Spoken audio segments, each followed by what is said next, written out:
Swastiastu. Assalamualaikum warahmatullahi wabarakatuh. Salam namo budaya. Salam sejahtera bagi kita semua. Salam harmoni. Di sini saya Kadet Nani Wardana dengan NIM 2012 021221 ingin menjelaskan tentang apa itu Trihita Karana. Kearifan lokal merupakan proses adaptasi pengetahuan lokal yang demikian menyatu dengan sistem kepercayaan, norma dan budaya serta diekspresikan dalam tradisi dan mitos yang dianut dalam waktu yang cukup lama.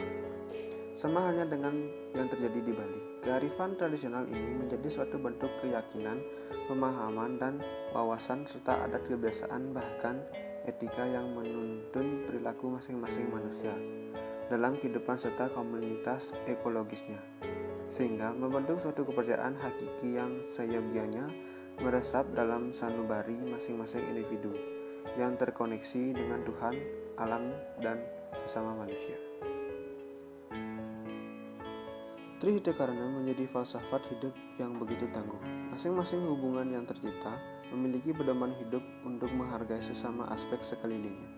Demikian juga, sama halnya dengan menghargai Tuhan dengan selalu mengingatnya kapanpun dan dimanapun, menghargai alam dengan tidak merusak dan tidak menyalahi aturan yang sudah ada, menghargai sesama manusia dengan menjaga perasaan dan sikap empati agar selalu rukun dan damai. Prinsip pelaksanaan dibuat sedemikian rupa hingga seimbang dan selaras satu sama lainnya. Berdasar pada kearifan lokal ini, sekiranya kita bisa belajar mengimplementasikan filosofi hidup dengan mantap, kreatif, serta dinamis semata-mata demi mewujudkan kehidupan harmonis.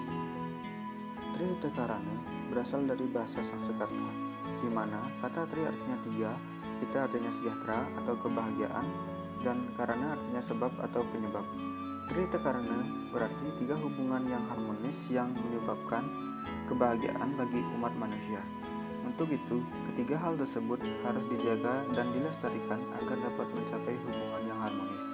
Sebagaimana dibuat dalam ajaran agama Hindu bahwa kebahagiaan dan kesejahteraan adalah tujuan yang ingin dicapai dalam hidup manusia, baik kebahagiaan atau kesejahteraan fisik atau lahir yang disebut jagadita maupun kebahagiaan rohani dan batiniah yang disebut moksha.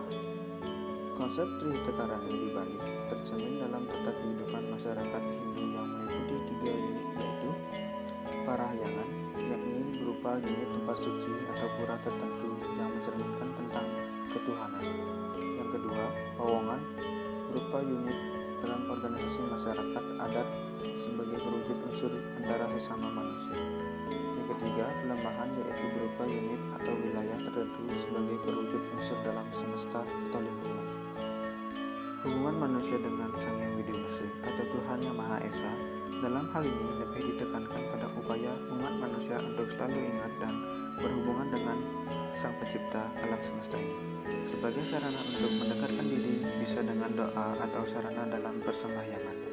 Hal tersebut seperti biasanya dapat kita lakukan di tempat-tempat suci seperti di pura, candi, mandir, atau di tempat yang dipandang suci.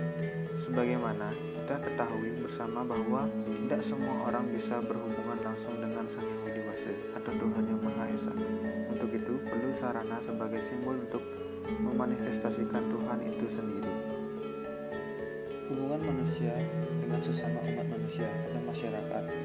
Manusia merupakan kodratnya sebagai makhluk sosial, tidak bisa hidup menyendiri. Untuk menjaga kelangsungan hidupnya, ia selalu memerlukan orang lain dan hidup berdampingan dalam persaudaraan. Dengan demikian, manusia disebut sebagai makhluk sosial. Hubungan manusia dengan sesama atau sesama masyarakat dengan masyarakat lainnya akan dapat terwujud secara harmonis. Yang selanjutnya akan terwujud masyarakat sejahtera, aman, damai. Dari kondisi tersebut, maka akhirnya terwujud pula negara yang tentram. Hubungan yang aman, damai, dan harmonis terdapat sesama manusia sangatlah perlu ditingkatkan dan dibina berdasarkan saling asah, asih, dan asuh, saling menghormati, saling menghargai, saling membimbing, dan saling hormat menghormati. Oleh karena itu, untuk mencapai kebahagiaan tersebut perlu menjalin hubungan yang harmonis pada unsur manusia itu sendiri. Yang terakhir, hubungan umat